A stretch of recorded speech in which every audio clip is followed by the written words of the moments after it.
Jangan lupa subscribe channel YouTube TVRI Bengkulu, like, komen, dan nyalakan notifikasinya.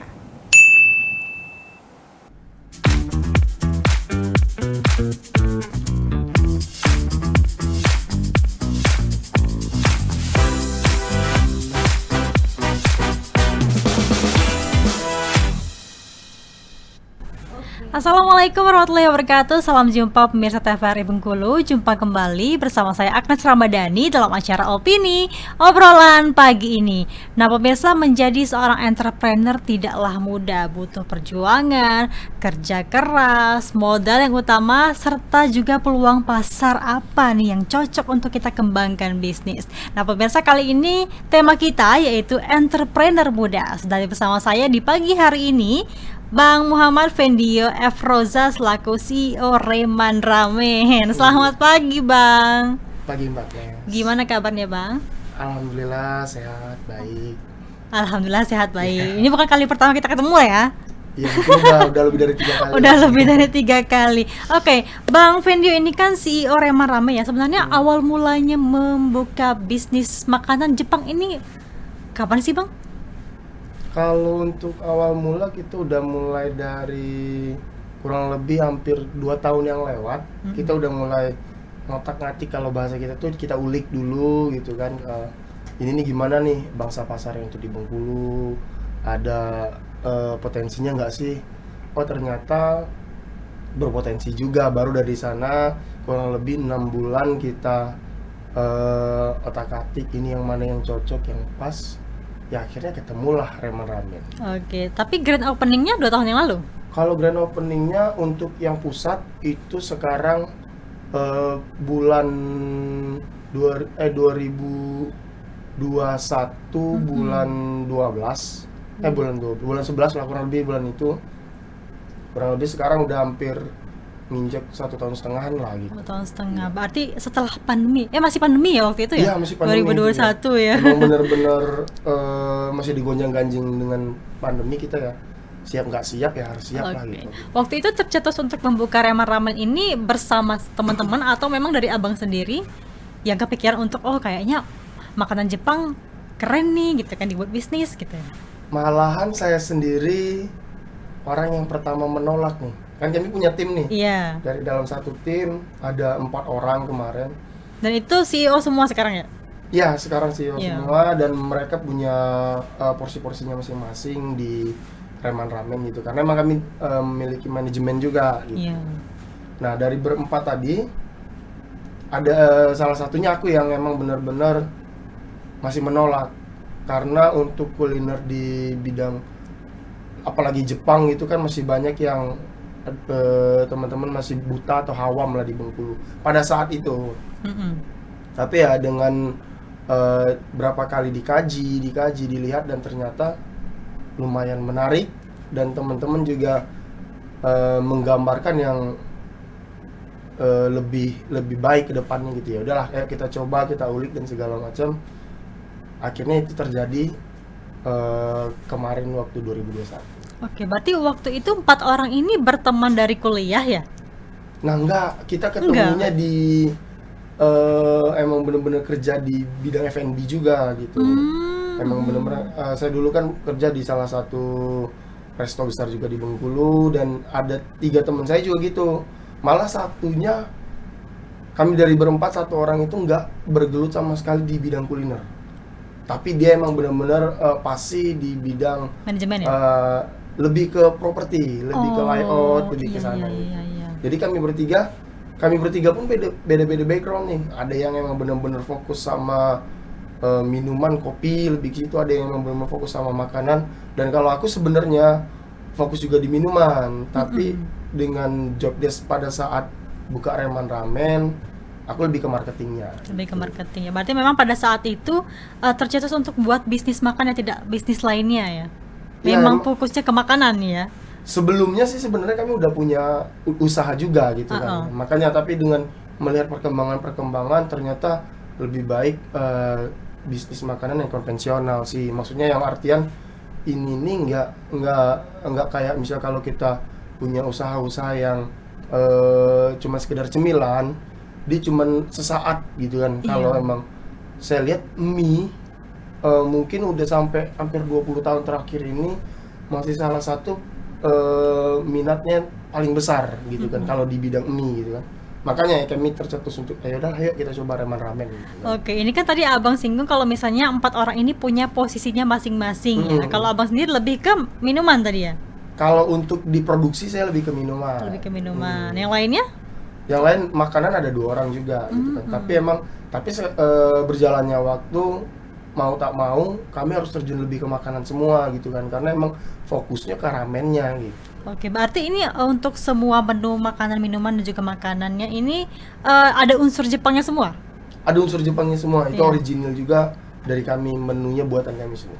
Bukan, berarti tercetusnya untuk komposisi makanan dan juga rasanya itu dari... Benar, ya dari kami berempat. Emang nggak, mungkin ada sih kita ngelihat dari teman-teman yang di luar Bengkulu. Kami juga terinspirasi dari teman-teman yang punya ramen di di Australia, di Jepang. Pas kami lihat, tapi emang ternyata kalau misal kita 100% ngikutin ramen mereka, lidahnya kita Bengkulu itu susah Iya, untuk ya. mengikuti. Berarti waktu itu belajar dulu sebelum opening ya? Ya bener, kurang lebih ya. Itu tadi 6 bulan tadi benar-benar selain belajar, ngulik dari segi rasa, dari segi plating, gitu. Semuanya kita ulik gitu. Oke, dan waktu itu sudah merekrut teman-teman karyawan lainnya untuk bekerja di sana atau masih berempat waktu grand opening? Belum, kalau untuk merekrutnya itu udah pas grand opening kita udah merekrut. Karena emang kita sistemnya 1 bulan sebelum grand opening kita udah mulai buka dulu untuk ngelihat situasi gimana sih minat masyarakat. Apalagi Betul, kita ya. buka pertama sekali daerah unit belakang. Kita lihat minatnya gimana sih teman-teman ini untuk produk kita gitu kan. 1 bulan kita buka baru kita grand opening. Nah pas grand opening wah kami cuman berlima ditambah 1 orang kasir, berenam, satu lagi ada freelance baru. Itu kami berenam itu sangat kewalahan karena emang lumayan alhamdulillah antusias masyarakat Bengkulu untuk rasa dari Reman Ramen. Oke, ini kan tadi abang bilang rasa aslinya ya di Jepang dan juga lidah Bengkulu ini kan berbeda ya. Kalau misalnya di Jepang tuh ramennya lebih ke apa sih bang rasanya? Dia emang bener-bener dari bumbunya pun udah lumayan berbeda gitu kan. Kayak misalnya contoh ya kita kan kalau di sini kayak di Jepang itu kan dia lebih ke karinya emang bener-bener lebih ini aja sih, kalau saya bilang lebih, kalau teman-teman di sini misalnya lebih smooth aja gitu kan kalau di Jepang. Nah kalau di sini kita emang lebih banyak yang ngambil yang strong rasanya gitu kan. Iya. Kayak misalnya yang kami pakai yang utama menu kami di Reman Ramen itu kan yang soyunya gitu kalau gitu. Oke, berarti memang harus melihat juga ya selera pasar tuh gimana. benar. Kan lidahnya orang Bengkulu ini kayaknya benar-benar rempah-rempah banget ya yang Benar, strong benar, gitu ya. kan. Oke, berarti pada saat mencari posisi berbisnis, Reman-Ramen ini juga harus disurvei dulu ya Bang ya waktu itu. Atau memang penyediaan tempatnya ada dari teman sendiri? Nah kalau untuk tempat sebenarnya titik yang sekarang itu salah satu tempat yang benar kami ragukan juga di awalnya. Kami ragukan, sangat diragukan, tapi dengan beberapa pelatihan coaching terhadap teman-teman yang sudah berpengalaman, sharing juga, mau nggak mau, bisa nggak bisa kita coba di sana dan kita tunjukin nih kalau bahwasannya tempat itu bukan salah satu hal yang membuat kita gagal dalam sebuah usaha gitu. Iya benar banget. Berarti kalau abang sendiri waktu itu melihat usaha yang paling banyak diminati oleh kalangan mahasiswa itu makanan ya. Benar. Makanya tercetuslah Reman-Ramen ini. Iya. Nah dan juga untuk harga kita lebih terjangkau. Makanya kita mungkin teman-teman lebih banyak berminat ke kita dari segi rasa. Kita juga udah lumayan masuk ke lidah mereka. Untuk dari segi harga pun kita lebih relatif lebih murah gitu. Oke, ini sebenarnya kalau saya mau tanya nih, sebenarnya beda kan untuk masakan ramen di Bengkulu ini sudah ada beberapa tempat juga ya. Nah, pembedaannya nih dari tempat abang dan juga tempat lainnya nih apa nih? Ya sebenarnya sama aja sih. Dari yang pertama yaitu lebih ramah ya, lebih ramah untuk kantong mahasiswa Benar, ya. benar. Lebih ramah untuk koceknya mahasiswa karena juga emang kita kan sadar nih bukanya di daerah lingkungan mahasiswa dan juga harga kita coba sesuaiin dengan kantongnya mahasiswa, itu yang pertama.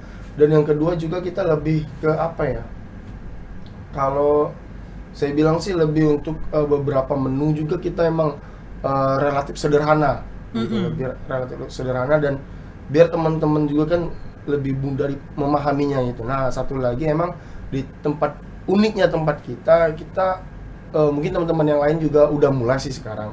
Tapi kalau untuk kita dari awal kita udah fokusin entertainnya tetap ada gitu. Berarti marketingnya pun harus dijalankan, Benar, ya kan? benar. Berarti ada terkhususnya sekarang ya tim marketingnya ya? Benar ya. Kalau tim marketing saya punya tim sendiri. Kayak sekarang juga bulan Ramadan kita di kedai kita yang cabang pantai itu selama 1 bulan full kita adain live akustik dan semuanya pure 100% dari dulu itu semuanya mahasiswa yang menjadi talent kita.